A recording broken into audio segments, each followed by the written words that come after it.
broadcast network, AFTERBUZZ TV.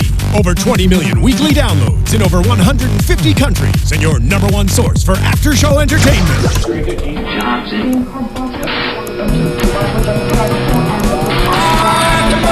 AFTERBUZZ TV, the destination for TV superfans. Producing aftershows for over 300 of your favorite TV shows. Interviewing celebrities and showrunners. And bringing you behind-the-scenes exclusives. All thanks to E! Entertainment's Maria Menounos, producer Kevin Undergaro, and internet leader Akamai. Now, let the buzz begin! What's up, AfterBuzzers? Welcome back to the Mindy Project After Show. Tonight we are covering Season 4, Episode 9. Jody, Kimball-Kinney is my husband. Yeah. What a title. You can find us all at AfterBuzz TV. I just tweeted the live link. My Twitter is April Whisenhant. You can, it should be right below us here. Just join us in chat. We'd love to hear what you thought about the episode. I thought it was hilarious. Two very special co-hosts with me tonight. Introduce yourselves. Hi, I'm Lindsey Miller, and you can find me on Instagram and Twitter at Rockin' Mama Life. Yeah. And we just want to say Lindsey is losing her AfterBuzz virginity. It's her first show, so it's officially gone. And you guys can find me at Twitter at Dan Babic. That's DanBabic with an underscore. And then the Instagram is at Dan Babic. And then I also do have to do a special shout out today because I was just talking to someone on Tinder for about 5 minutes, and I said I was going to give them a shout out. So shout out to Sean, who I'm talking to on Tinder. There you Sean. go. Hey Sean, there you go. There we go. But back to the Mindy Project. Yes. What did we guys think? I thought, well, first of all, I think that's very appropriate that you have a Tinder shout out, because I feel like Mindy would have a Tinder shout out in like her real life. Absolutely. For sure. It's totally on point and on brand with the Mindy Project after show. Oh, yes. I thought tonight's episode was so funny, which, I mean, of course, it always is, but we a lot of times talk about the one-liners in this show and how good they are, and I have probably like 20 quotes written in my notes just of hilarious things that people said. Well, let's go through them. I want to hear some of your one. I've got some here as well. Every single one of them? Go through your so top funny. ones, your top 5. What about we do that, the top 5? Oh, gosh. I'll have to look through. I don't know them yet, but Okay, we'll start off with this one. They start off, Leo's in music class, Mindy's talking to some other moms, and it turns out they're kind of like the snooty moms, which I fully expected them to be. Yeah. And they start talking about preschool, which Lindsey knows very well because you're going through the same thing. Yes, the struggle is real. How do you decide that? Well, it's so actually, speaking of one-liners, when she's saying, oh, we're just going to go to public school, and the one mom, I think it was Gratitude's mom, was like, oh, is Leah's father a politician trying to seem less white? And they're like, ooh, he'll be okay at public school. That's like the real reaction you get in Los Angeles. Yeah. Like when you tell people, oh, I think I'm just going to send him to like public school. Right. They're like, what? The horror. That's the first quote that I have written down too, because I thought it was so funny. And true. Oh, yeah. The one of the things I love the most about this show, now that it's on Hulu, is how they can kind of like push the envelope with the jokes that they say, because before, even though before, whenever it was on Fox, they still were out of the box, but now they're like, we don't have to be so tame. Inappropriate. So they tell the inappropriate white people jokes, which I think are so funny. And I love when Mindy was like, I'm not going to expose my kid to poverty. Oh yeah, right. I love that. It was so... They make them take a vow of poverty. Because what about you girls? Were you public school educated or were you private school educated? I was public school, and I went to a great college, had great grades. I'm like tooting my own horn, please. I just read please because I read that up there. But no, I went to a public school and it was great. I do think sometimes it depends on the area, because I feel like I would want, I don't know, it depends on the areas. And some places are less expensive than others. Some places you get great public schools. What about y'all? Well, so, like, for me, I grew up in a small town where, like, you go to the school, like, if you're Jewish, you go to the temple school. If you're Catholic, you go to the Catholic school. And if you're not, you go to, like, the preschool that's up the street. Yeah. And I thought that's how it was everywhere. And then we moved here, and our son is 2. And people are like, no. The preschool determines, like, what college you go to. And I think they talked about it, I think the preschool administrator, she was saying, like, oh, our our preschool graduates are Nobel laureates and all this fancy stuff. And they really say that stuff in these preschool interviews. And they said they have Jimmy Fallon's talent booker, Right. which Mindy was very impressed by, of course. I love how that's her number one. That would be my number one as well. Yeah. My parents were they were cheapskates. They were a bit scabby because they didn't go to the private school, but they went to the Catholic school, because that's what a lot of people do in Australia. Because the Catholic schools are technically classified as private schools, but they're half the price. They're cheaper. They're parochials. Yeah. They are. Yeah. So I was Catholic school educated. Oh. And it was kind of funny because what a lot of people, do, and which I was loving on the show, is the lies that you make up in order to get into certain schools. Oh, yeah. So what a lot of people would do is they would go through the Catholic sacrament. They would get the baptism. They would go through the communion where you've got to eat the bread. They would have the confirmation where you have some type of flame inflicted on you so that they then could get into the Catholic school and pay half the amount of money. Oh, wow. Because it was still private school education. So... What would you be prepared to do in order to get your child into the top school? Oh my gosh, I'm like Mindy. I'm like, this is ridiculous. Like, they're eating glue and playing with Play-Doh. It's preschool. So we are like interviewing, and when they're talking about like, oh, it's too late for you this year. It's so real. My son's 2. He's turning 3 in the fall, so we're applying for this fall, and that's what I love about the Mindy Project is like this episode is all the applications are due right now. Mm-hmm. So any parent who's in like New York, Los Angeles, San Francisco who has a small child is going through this right now. So it's super relevant, and that's one of the things I love about it. But like literally, I'm going to these tours, and there's most of the moms that are touring are pregnant. Like their babies are not and they're born yet, for their and they're applying for preschool. It's ridiculous. Yeah. That's more serious than it is to like get into college, I feel like. It's more expensive in college. Oh my gosh, no. My preschooler, I'm gonna have flashcards for my preschooler, like, this is, A is for apple, B is for boy, whatever. You're playing with sand. It's $150 to apply. That is insane. Speaking of lying to get into school, Mindy, of course, comes up with a bunch of stuff because Danny's out of town. He's got to still take care of his dad. His dad accidentally fed the dog the meds, so now they have to get a new dog. So Danny is clearly incognito. I miss him, though. I miss him. I mean, like 3 episodes without him, his voice is not enough for me. But so she decides she's looking for potential fathers because they tell her about this school. It was called Little Doorways, and it's like the best one. Everyone wants to go there. I think they said Kelly Ripa once offered a night with her husband to the girl. Oh my God, she's and I took that. I'm like, ooh, I would have too. Right? But so Jeremy can't go. Morgan, she says it looks gross and smells like medicine. So then Jody kind of is there because Jody propositions her about going to dinner with Anne Marie. And we all know who Anne Marie is. Anne Marie is his sister-in-law that he used to have the long-term tour affair with. Jody's, I told you before the show, I love doing accents. Jody's is another accent that I love to do. Can you try and do it? Can we just have your best Jody accent? Come on, girl. I tell them, I'm from Alabama, so everyone always thinks that Southern accents are all like this. And I'm like, no, they're not. I don't, I sound Southern, but not like that.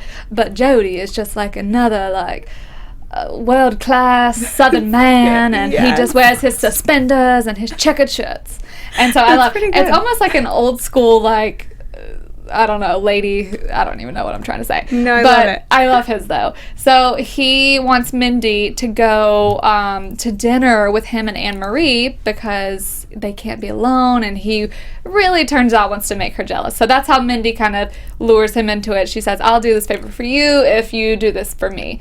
So Jody, we have experience with him, like, making good speeches and stuff, but then he kind of ends up ruining things. But they go to this little mixer where Mindy dresses in her traditional Indian garb. Oh my God, which is amazing. I love it. And she's using her voice. Or this is in the interview. The interview when she had the Indian accent. But she sounded legit. Well, it was good. Well, I guess I shouldn't say that because she is Indian. Indian, yeah. So but kind of what I really liked is I liked when they went to the restaurant and everything that Jody was willing to do for a bang. Exactly. In order to get into her pants. And it got me thinking, guys, what are you girls willing to do for a bang? Like, how far would you go in order to get a bang? Oh gosh. I don't Because know. I was thinking, I would probably go that far. I would do whatever it takes if I really like someone. What would you do? If I really like someone, then Yeah. I mean, sky's the limit, I guess. Have you ever gone too far to get with someone? Maybe not for a bang, but in order to get with someone. What lie have you told? Oh gosh. I've never told a big lie, I don't think. Maybe I do. Oh, this is bad though. But my friend and I were at a little event last week, and a guy started talking to us that we were kind of like, And actually, my fake name that I sometimes use is Chloe Silverado, which is also Mindy's fake name. I swear on my life. That I'm not just saying that for the purpose of the show. Yes, it is. So she didn't want, we work together, and she doesn't like for people to know where she works. She's just a private girl. That's okay. So this guy's like, what do you do? Where's she working at a strip bar? Is that what she's doing? I know, right? Yeah. Especially with that name Chloe. Like, So, that sounds a bit strippery, yeah. I am literally the worst and most obvious liar in the world. So this guy's like, so how do you two know each other? I'm like, we work together. And I can feel her nudging me like, no, stop. And he's like, well, what do you do? I'm like, Stripper. I'm like, we're in business? He's like, well, what kind of business? I was like, just lots of business stuff together, And he's like, can you be specific? I was like, we make jewelry. We're jewelry makers. And that was what I came up with in that little amount of time. Oh, I feel like that was a bit of a fail. You could think of, I lie all the time, especially because I'm Australian. I go back home and So you get to lie all the time. I pretend I was like massively famous in America. Yeah. And then I do it here. That's how I started to book gigs as a host when I came here. I pretended I was massively famous in Australia. Oh, that's good. When really, no, I just, bought a few Instagram followers. And just I was this star in Australia. And then I started booking things in America. And now when I go back to Australia, I pretend I was famous in America. So maybe I should lie and just go back and forth. I'm a terrible liar. I need to teach you, and on a little bit of an update. I can maybe boost my resume a little bit. Totally. But Give it to someone's me. face, I'm like, oh gosh. I have 10 resumes going for one for when I've got the hosting one, I've got the publicist one, I've got the business one, I've got the one when I wanted to work in a shop, but then I hated it, so I quit. I've got about 10. And just a quick little update before we get back on the show. Tinder boy just got back to me and said, I'm funny. Oh, there we go. That's good. I'm being That's funny. good. But anyway, let's get back on track. Yeah. Because what were some of our other favourite moments on the show? So let's see. I loved them being at the party where he starts to tell, Jody has this little speech, and he says, I don't think that them going to a world-class school is what's important. I think that it's about, having the two parents at home that are really nurturing them. So touching. And I'm like, let me find some good stuff that he says. This was probably my favorite of his whole speech. He says, as long as his mom is at home putting an apple in his lunch sack every day, and his mom's reading a phrase from the good book every night, he's good. And then he says, the female hormones that derange her thoughts will always bring a tear to your eye. Because he's talking how Mindy's crazy, and she just goes off the wall and is like, no, I'm super hot, and da-da-da-da to him in that moment. I don't know why. See, I like the weird, inappropriate quotes about deranged female hormones. I loved, what was it? When they were in the interview, and it was just the snidest little thing, and she was talking about how Danny isn't there, and it came across as Mindy being really shady, and the admissions counselor was like, maybe you should try something in Brooklyn. Oh, I know. I just loved it because it's so true. You should maybe go somewhere else. Maybe Brooklyn's better for you. I love the quote from little Anne-Marie, the blonde one that was banging Jody, when she said, was just talking about her husband, and she's like, we've built a life together. We have a pool. Yes. That's another one I wrote down. I was like, double tick for Anne-Marie. Not really a fan of you because say we're like a sitcom with all white people or something that. Right? I loved it. It was fantastic. Oh, no, she said, this is something you'll never be able to do again. Like a sitcom with all white people. Yeah. I'm like, you're what did amazing. She called Mindy a deranged Middle Eastern woman or something? Something like that. Anne-Marie was just on it, too. I have a couple of hers written down. We also learned tonight after, so they say they're fast-tracking Leo's application to the school, and they want a meeting the next morning with Mindy and Jody/Danny. And we learn in that moment that Jody was Mr. Teen Georgia 1990, which I can fully believe with that chiseled jaw of his. And we go from the little dinner party to another dinner party where it's Anne-Marie and Jody and Mindy. How did y'all think this was going to go? Because I just assumed it had disaster written all over it from the beginning. Yeah, I thought it was going to be very different than it was. I actually thought it was quite civilized. Yeah. And, like, I'm not sure what they were doing with the writing because I think a lot of people haven't been a huge fan of Jody. And Yeah. I think that in this, they tried to make him a little more endearing in this episode, just in general. You know, like they build him up and he has these great speeches and then he's kind of a jerk. But I felt like this one, he kind of, throughout, even though he got really drunk and whatever, he still was pretty sweet the whole time and, like, endearing a little bit. Yeah, that was probably I love the Mindy Project. I can never fault it, but I was #disappointed. Really? I wanted to see a throwdown. I wanted that to be the climax. I wanted to see hair ripping. I wanted a slap in the face. I wanted something really dramatic, and we kind of got this kind of mediocre argument / debate that didn't get us riveting. But yeah, I thought they could do better. That was my only criticism for the show because I thought we could see more. I did think that just because of how, like, big of a person that she's been made of to Jody, like, this is his sister-in-law and whatever, and Mindy's, you know, there to make her jealous and everything, I thought that we were going to get a reaction out of Anne-Marie. Yeah. Because I thought that it was just, you know, I thought that there was a real thing, but then Anne-Marie says, like you said, her and her husband have a life together, and there can never be anything else between them. But I did like the moments between Jody and Mindy where they were kind of like joking around with one another, and then Jody says he broke up with her because they're pretending that they're dating this whole time. Yeah. And then she says, Jody, you can't break up with me. You gave me herpes. And he says, upstairs kind. She says, no, downstairs too. So Jody just maybe has herpes. Who even knows? Yeah. But so moral of the story, lady comes the next day, Mrs. Gruberman, that's the one from the preschool. She discovers, or Jody's there drunk because he was upset from the night before. He comes out drunk. Basically, Mindy pushes him in the bathroom and says they have a little heart-to-heart, as Mindy always ends up doing. Yes. And we discover that Jody is maybe just jealous of his brother and isn't, in fact, really in love with Anne-Marie. And that Mindy kind of just wants to impress the rich, white, snobby mom. Totally, and that's why we love the show, because it always ends on a heartfelt little note where people connect, and then it ends on a great and happy note. Yeah. But I do want to put it out there. What are we predicting? Because we don't have a lot of time left for the next episode. Let's do predictions. What are we thinking with Jody? What do you think is going to happen with Anne-Marie? AFTERBUZZ What's TV going on? predictions. I think Anne-Marie's gone. I think she was a one and done. But I think that Jody... She was a blow and go. Yeah, exactly. Blow and go. I think Jody will start to see some more love interest for him. He needs to put that Southern charm to good use and not to college co-eds. Yeah. What do y'all think? I think we're going to start to see, like, a fun little friendship between Mindy and Jody, you know, like a brother-sister teasy thing where she kind of ushers him through some relationships, because I think it could be some really funny material there and finding some love for Jody. I think so too. Ooh, and I think that Mindy and Jody are kind of going to, like, obviously deepen their bond and their friendship because Danny's away. And I reckon he's always going to become almost like the second husband. And then Danny's going to come back and kind of feel a bit jealous because obviously, you know, Jody is a womanizer and doesn't have a good track record. He's a cheater. So I think there's going to be a bit of friction there. But it's always in good fun because it is the Mindy Project. And that's what Peter was like to Mindy, so she kind of needs that since he's not here anymore. Yeah. And Lindsay has some news and gossip for us. I'm I excited. think we've only got 1 minute left, so let's spit it out. What's news and gossip? Ed Weeks, who plays Dr. Jeremy Reed, actually just sold a half-hour comedy show that he co-wrote called Wing Person to ABC. That's awesome. And about 2 weeks ago, the man who does the amazing costumes for Mindy Project, who designs them, Salvador Perez, who also frequently dresses Mindy off screen, has released a collaboration with Gilt where they're actually releasing some of Mindy's must-have coats that he's designed for the show. I've got to for look sale. at that. Gotta look at that. That is amazing. Good You for could be them. a little bit of a news reporter, girl. I was so impressed. It was very serious. P.S. Shout out really quick to Samantha Joy in the chat. She asked if we would rather see have seen Morgan as the fake husband this episode,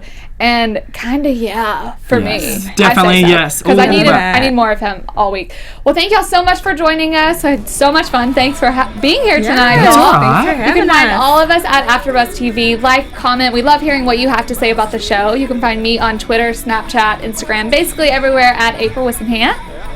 Where can I find y'all? Lindsey Miller. I'm on Instagram, Twitter at Rockin' Mama Life. Thank you. Perfect. And mine's at Dan Babic, DANBABIC _ for the Twitter, and then at Dan Babic for the Instagram. And I just want to say, girls, I am loving you girls as well, because I've been doing a lot of co-hosting lately and filling in. Yeah. And I've been waiting to hate someone. I wanted to get have a bit of friction, have a bit of confrontation with someone. But I love you girls, and I had so much fun. Well, and I've loved everyone at AFTERBUZZ that I've been filling in for lately. So it's great. Thanks for joining us. No problem. Anytime. We'll see y'all next week. Bye. Executive producers Maria Menounos, Kevin Undergaro, Phil Svitek, and the entire AfterBuzz TV staff. We would like to thank you for listening to the AfterBuzz TV network. To watch or listen to other after shows and post comments or questions, be sure to visit AfterBuzzTV.com. I'm Sir Richard Wentworth, and this has been a presentation of AfterBuzz TV. Buzz you later. The views expressed herein are those of the hosts only and do not necessarily reflect the views of AfterBuzz TV or its owners or principals.